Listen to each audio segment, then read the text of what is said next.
Yoo yaar kafuni akkam jirtu jaalleewwan koo qaalii maatiin supporoomiyaa hundi keessan bakka jirtanitti nageenya koo kan jaalaaf kan kabajaa isin haadha qabu jechaa guyyaarraa odeeffannoo wayichaa waan barbaachisaa tokko isiniif qabadhee dhufeen jira. Odeeffannoo koo guyyaarraa keessatti sajjeefamuu artistii jaallatamaa Haacaaluu Hundeessaatiin wal qabatee gaazexeessituu LTV duraanii kan turte Beetlehem Taaffasee yookaan Beetiin baaste kanan isin biraan ga'u ta'a. Akkasuma qophii koo irraa keessatti viidiyoo Haacaaluu Hundeessaa Beetlehem Taaffasee gaaffiif deebii isaan waliin taasisan keessaa kan isin bashannansiisuu fi irraa barattu kan jedhu kanan isiniif qoodu ta'a. Akkasuma dabalataatiin dubbii ishin dhimma Jawaar Mohammedii fi obboleen Coollataa irratti dubbatte kitaaba ishee keessaa kanan isinii qoodu ta'a hanga xumuraatti na hordofaan isiniin jedha. Namoonni chaanaalii koo faaraa taasisa yoo jiraattan supporoomiyaa subscribe taasisaa akkasuma viidiyoo kana maatiin koo hundi keessan laayik gochuutiin na jajjabeessaa humna naaf ta'an isiniin jedha. Hanga xumuraatti na hordofaan affeerraa koo kabajaatii itti fufuun kanan isiniif dhiyeessu ta'a na waliin tura.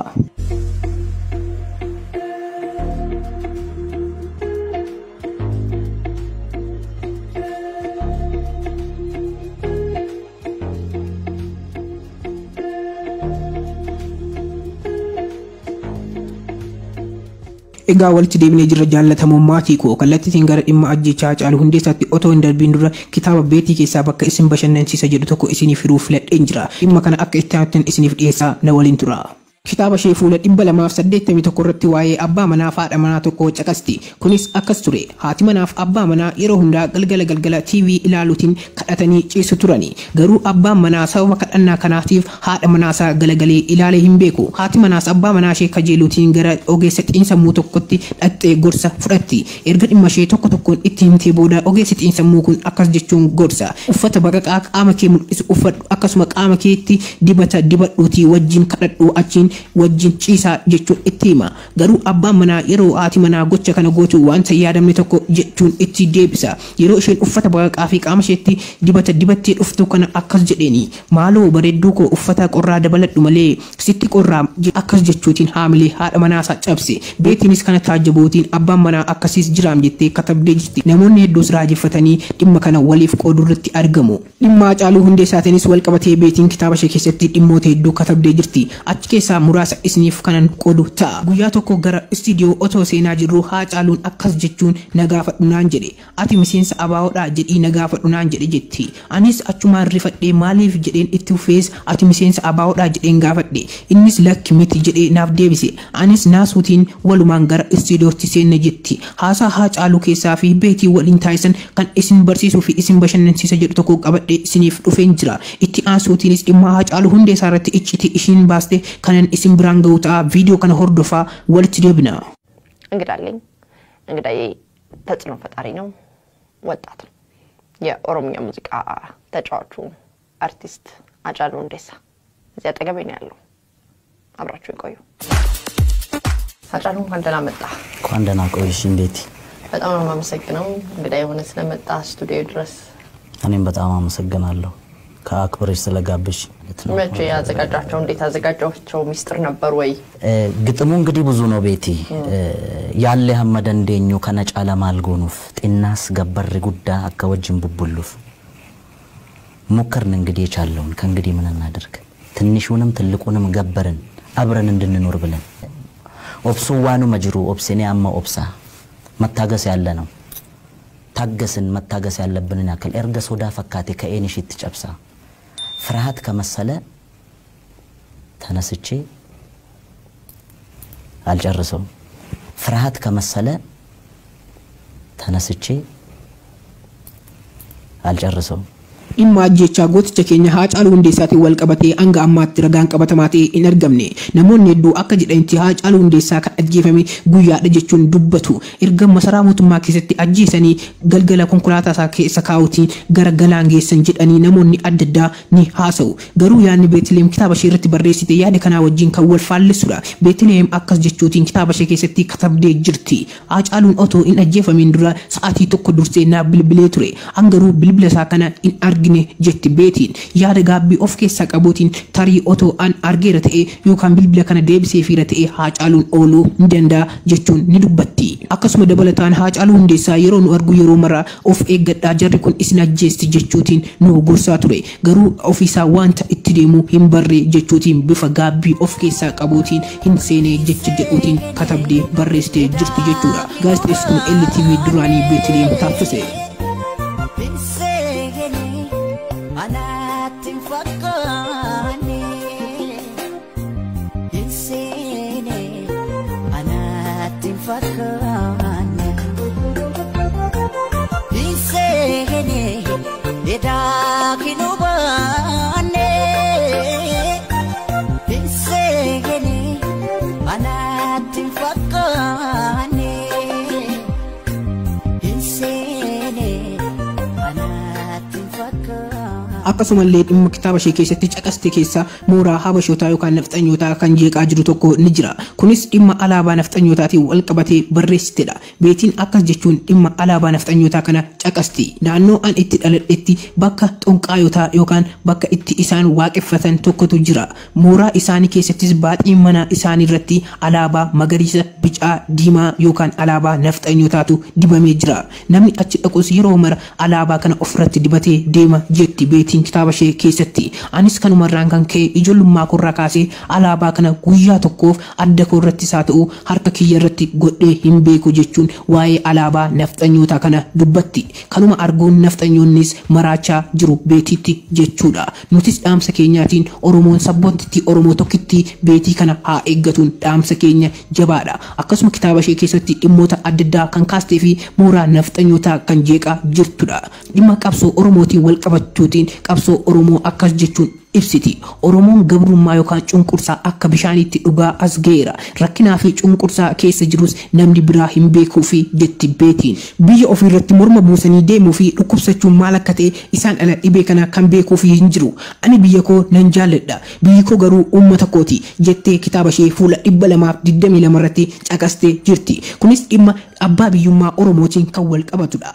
akkasumallee kitaaba ishee kana keessatti dhimmoota hojii isheetiin wal qabatee gufuuwwan ishee mudatan caqastee jirti. achi keessaa muraasa gaaffiif deebii namoota bebbeekamoo waliin akka gootuuf gaafattee barreessitee jirti. kunis gaaffiif deebii kanaaf yeroo namoota bebbeekamoo gaafattu deebiin isaan isheef deebisan kan nama ajaa'ibudha. pirezidaanti Saalee Warqi Zawudeetti yeroo bilbiltee akka qophii ishee irratti hirmaattu yookaan dhuftu yeroo gaafattuutiin pirezidaantiin kun dheekkamsaatiin dachee itti galagalchite. akkasuma bilbila koo eessaa fidde jechuun itti dheekkamte. beetinis yeroo kana suuta jettee sossobuutiin dhiifama jechuutiin bilbila ishee cufatte. dabalataan immoo gara Azeeb Masfinitti bilbiltee gara qophii isheetti akka hirmaattu yeroo gaafattuun nama salphaana seete jechuutiin deebistee fi beetinis nama cimaatu yaada qabu namaaf qooda jechuutiin bifa yaada gaariitiin deebistee fi jirti. garuu lamaan isaaniiyyuu qophii kanarratti hin argamne. akkasuma giiftee duree kan taate Zinaash Taayaachoo waliin wal argitee nagaa gaafachuun gara qophii ishee akka dhuftee hirmaattu yeroo gaafattu Zinaash Taayaachoo ishi yookiin lakki otoo hin jedhin callistee biraa akka deemte muuxannoo qabdu qooddee jirti. dubartoonni keenyas dhimma kana akka dubbistanii fi muuxannoo guddaa akka argattan abdii guddaan qaba. akkasuma kitaaba ishee kana keessatti dhimmoota Jawaar Mohammadii fi obbo Leencoo Lataarree caqastee yookaan katabdee jirti jechuudha.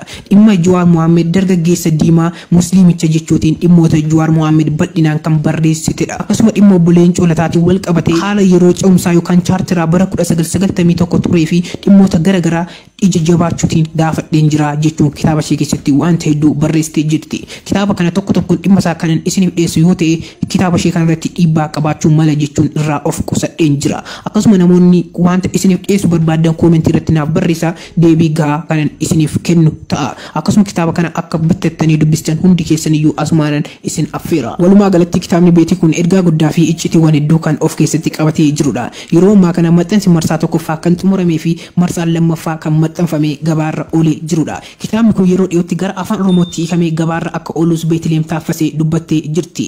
egaa hundi keessan bitattanii kitaaba kana akka dubbistan asumaanan isin affeeree isin jajjabeessuun barbaada. guyyaarraa kanan isiniif dhiyeesse gaggabaabsee dhimmoota kitaaba Beetlehem keessa jiranii fi ajjecha Haacaaluu Hundeessaatiin kan wal qabate ture. gaaffii adda addaa kitaaba ishee irratti akkasuma dhimmoota garaagaraa irratti yoo qabaattan koomentii jalatti naaf barreessaa. namoonni chaanaalii koo haaraa taatan yoo jiraattan ammas irra deebi'uutiin akka isin subscribe gootanii akka maatii koo taatan kabajaanan isin gaafadha. maatii koo hundi keessan like gochuutiin na jajjabeessaa. hanga xumuraatti waan hordoftaniif ulfaadhaa kabaja argadhaa. hanga viidiyoo biraatiin walitti deebinutti nagaatti.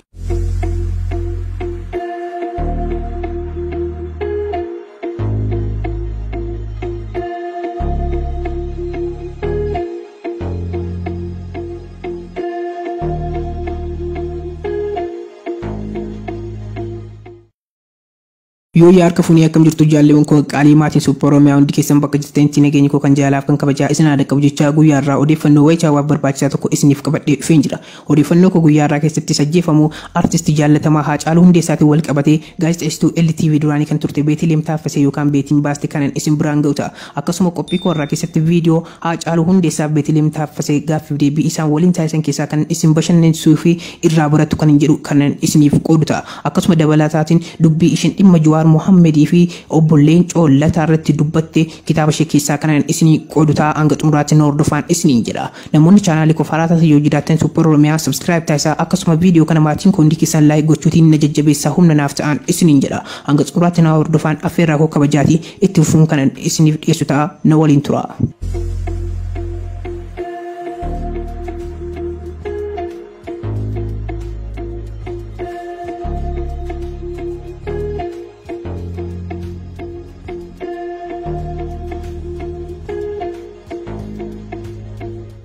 Egaa walitti deebinee jirra jaallatamoo maatii koo kallattiin gara dhimma ajjechaa Haacaaluu Hundeessaatti otoo hin darbiin dura kitaaba beetii keessaa bakka isin bashannansiisa jedhu tokko isiniif hiruuf filadheen jira. Dhimma kana akka itti aanutti isiniif dhiyeessaa na waliin tura. Kitaaba ishee fuula 281 irratti waa'ee abbaa manaa fi haadha manaa tokko caqasti. Kunis akkas ture. Haati manaa fi abbaa manaa yeroo hundaa galgala TV ilaaluutiin kadhatanii ciisu turani. Garuu abbaan manaa sababa kadhannaa kanaatiif haadha manaasaa galagalee ilaalee hin beeku. Haati manaas abbaa manaa ishee kajeeluutiin gara ogeessa xiinsammuu tokkotti dhaqxee gorsa fudhatti. Erga dhimma ishee tokkoon itti himtee booda ogeessi xiinsammuu kun akkas jechuun gorsa. Uffata baqaqaa qaama kee mul'isu uffadhu akkasuma qaama keetti dibata dibadhuutii wajjin kadhadhu achiin wajjin ciisaa jechuun itti hima.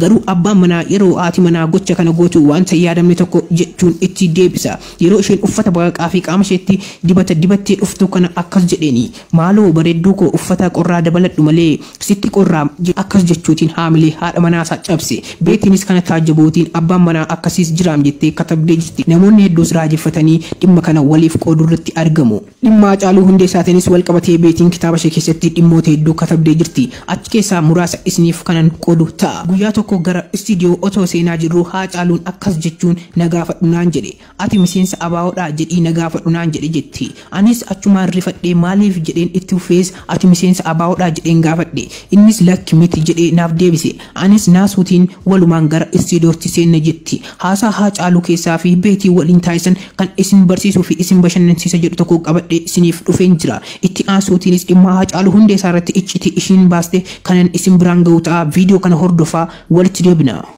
እንግዳለኝ እንግዳዬ ተጽዕኖ ፈጣሪ ነው። ወጣት የኦሮሚያ ሙዚቃ ተጫዋቹ አርቲስት ሃጫሉ ሁንዴሳ እዚያ አጠገቤ ነው ያለው። አብራችሁን ቆዩ። ሃጫሉ እንኳን ደህና መጣ። እንኳን ደህና ቆይሽ። እንዴት? በጣም ነው የማመሰግነው እንግዳዬ ሆነ ስለመጣ ስቱዲዮ ድረስ። እኔም በጣም አመሰግናለሁ ከአክብረሽ ስለጋበሽ። መቼ ያዘጋጃቸው እንዴት አዘጋጃቸው ሚስጥር ነበር ወይ? ግጥሙ እንግዲህ ብዙ ነው ቤቲ ያለ ሐመደንዴኞ ከነጫለ ማልጎኑፍ ጤናስ ገበር ጉዳ አከወጅን ቡቡሉፍ ሞከርን እንግዲህ የቻለውን ከእንግዲህ ምን እናደርግ ትንሹንም ትልቁንም ገበርን አብረን እንድንኖር ብለን ኦብሱዋኑ መጅሩ ኦብሴኔ አማ ኦብሳ መታገስ ያለ ነው።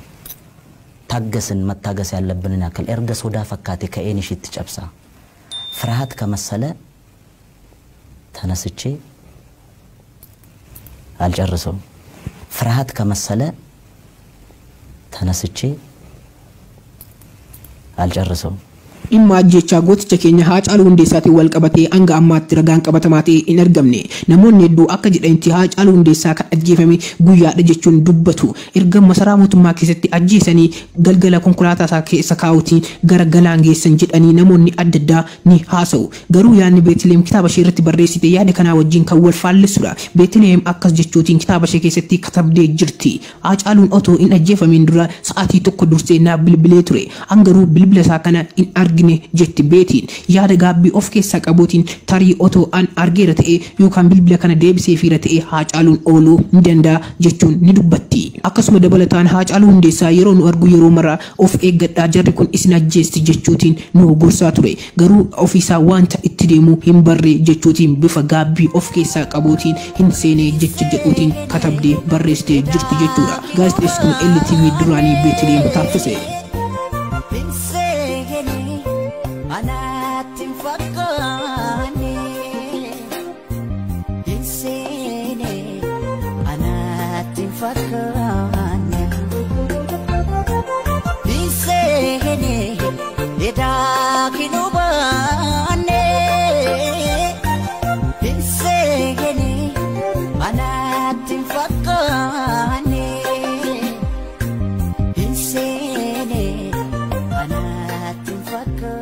akkasumallee dhimma kitaaba ishee keessatti caqaste keessa mooraa habashootaa yookaan nafxanyootaa kan jeeqaa jiru tokko ni jira. Kunis dhimma alaabaa nafxanyootaatiin wal qabatee barreessitedha. Beetiin akkas jechuun dhimma alaabaa nafxanyootaa kana caqasti. Naannoo an itti dhaladhetti bakka xonqaayotaa yookaan bakka itti isaan waaqeffatan tokkotu jira. Mooraa isaanii keessattis baaxiin mana isaanii irratti alaabaa magariisa, bicaa, diimaa yookaan alaabaa nafxanyootaatu dibamee jira. Namni achi dhaqus yeroo mara alaabaa kana ofirratti dibatee deema jetti beetiin kitaaba ishee keessatti. Anis kanumarraan kan ka'e ijoollummaa koorraa kaasee alaabaa kana guyyaa tokkoof adda koorratti isaa ta'u harka kiyya irratti godhee hin beeku jechuun waa'ee alaabaa nafxanyootaa kana dubbatti. Kanuma arguun nafxanyoonnis maraachaa jiru beetiitti jechuudha. Nutis dhaamsa keenyaatiin Oromoon sabboontitti Oromoo tokkitti beetii kana haa eeggatuun dhaamsa keenya jabaadha. Akkasuma kitaaba ishee keessatti dhimmoota adda addaa kan kaastee fi mooraa nafxanyootaa kan jeeqaa jirtudha. Dhimma qabsoo Oromootiin wal qabachuutiin qabsoo Oromoo akkas jechuun ibsiti. Oromoon gabrummaa yookaan cunqursaa akka bishaanitti dhugaa as ga'eera. Rakkinaa fi cunqursaa keessa jirus namni biraa hin beekuu fi jetti beetiin. Biyya ofii irratti morma buusanii deemuu fi dhukkubsachuun maal akka ta'e isaan ala dhibee kana kan beekuu fi hin jiru. Ani biyya koo nan jaalladha. Biyyi koo garuu uummata kooti jettee kitaaba ishee fuula 222 irratti caqastee jirti. Kunis dhimma abbaa biyyummaa Oromootiin kan wal qabatudha. Akkasumallee kitaaba ishee kana keessatti dhimmoota hojii isheetiin wal qabatee gufuuwwan ishee mudatan caqastee jirti. Achi keessaa muraasa gaaffiif deebii namoota bebbeekamoo waliin akka gootuuf gaafattee barreessitee jirti. Kunis gaaffiif deebii kanaaf yeroo namoota bebbeekamoo gaafattu deebiin isaan isheef deebisan kan nama ajaa'ibudha. Pireezidaanti Saalee Warqi Zawudeetti yeroo bilbiltee akka qophii ishee irratti hirmaattu yookaan dhuftu yeroo gaafattuutiin pireezidaantiin kun dheekkamsaatiin dachee itti galagalchite. Akkasuma bilbila koo eessaa fiddee jechuun itti dheekkamte. Beetinis yeroo kana suuta jettee sossobuutiin dhiifama jechuutiin bilbila ishee cufatte. Dabalataan immoo gara Azeeb Masfinitti bilbiltee gara qophii isheetti akka hirmaattu yeroo gaafattuun nama salphaana seete jechuutiin deebistee fi beetinis nama cimaatu yaada qabu namaaf qooda jechuutiin bifa yaada gaariitiin deebistee fi jirti. Garuu lamaan isaaniiyyuu qophii kanarratti hin argamne. Akkasuma giftee duree kan taate Zinash Taayyachoo waliin wal argitee nagaa gaafachuun gara qophii ishee akka dhuftee hirmaattu yeroo gaafattu Zinash Taayyachoo ishii yookiin lakki otoo hin jedhin callistee biraa akka deemte muuxannoo qabdu qooddee jirti. Dubartoonni keenyas dhimma kana akka dubbistanii fi muuxannoo guddaa akka argattan abdii guddaan qaba. Akkasuma kitaaba ishee kana keessatti dhimmoota Jawaar Mohammadii fi obbo Leencoo Lataarree caqastee yookaan katabdee jirti jechuudha. Dhimma Jawaar Mohammed dargaggeessa diimaa musliimicha jechuutiin dhimmoota Jawaar Mohammed bal'inaan kan barreessitedha. Akkasuma dhimma obbo Leencoo Lataatiin wal qabatee haala yeroo ce'umsaa yookaan chaartiraa bara 1991 turee fi dhimmoota garaagaraa ija jabaachuutiin gaafadheen jira jechuun kitaaba ishee keessatti wanta hedduu barreessitee jirti. Kitaaba kana tokko tokkoon dhimma isaa kanan isiniif dhiyeessu yoo ta'e kitaaba ishee kanarratti dhiibbaa qabaachuu mala jechuun irraa of qusadheen jira. Akkasuma namoonni wanta isiniif dhiyeessu barbaadan koomentii irratti naaf barreessaa deebii gahaa kanan isiniif kennu ta'a. Akkasuma kitaaba kana akka bittattanii dubbistan hundi keessaniyyuu asumaanan isin affeera. Walumaa galatti kitaabni beetii kun ergaa guddaa fi iccitiiwwan hedduu kan of keessatti qabatee jirudha. Yeroo ammaa kana maxxansi marsaa tokkoffaa kan xumuramee fi marsaan lammaffaa kan maxxanfamee gabaarra oolee jirudha. Kitaabni kun yeroo dhiyootti gara afaan Oromootti hiikamee gabaarra akka oolus Beetlehem Taaffasee dubbattee jirti. Egaa hundi keessan bitattanii kitaaba kana akka dubbistan asumaanan isin affeeree isin jajjabeessuun barbaada. Guyyaarraa kanan isiniif dhiyeesse gaggabaabsee dhimmoota kitaaba Beetlehem keessa jiranii fi ajjecha Haacaaluu Hundeessaatiin kan wal qabate ture. Gaaffii adda addaa kitaaba ishee irratti akkasuma dhimmoota garaagaraa irratti yoo qabaattan koomentii jalatti naaf barreessaa. Namoonni chaanaalii koo haaraa taatan yoo jiraattan ammas irra deebi'uutiin akka isin subscribe gootanii akka maatii koo taatan kabajaanan isin gaafadha. Maatii koo hundi keessan like gochuutiin na jajjabeessaa. Hanga xumuraatti waan na hordoftaniif ulfaadhaa kabaja argadhaa. Hanga viidiyoo biraatii walitti deebinutti nagaatti.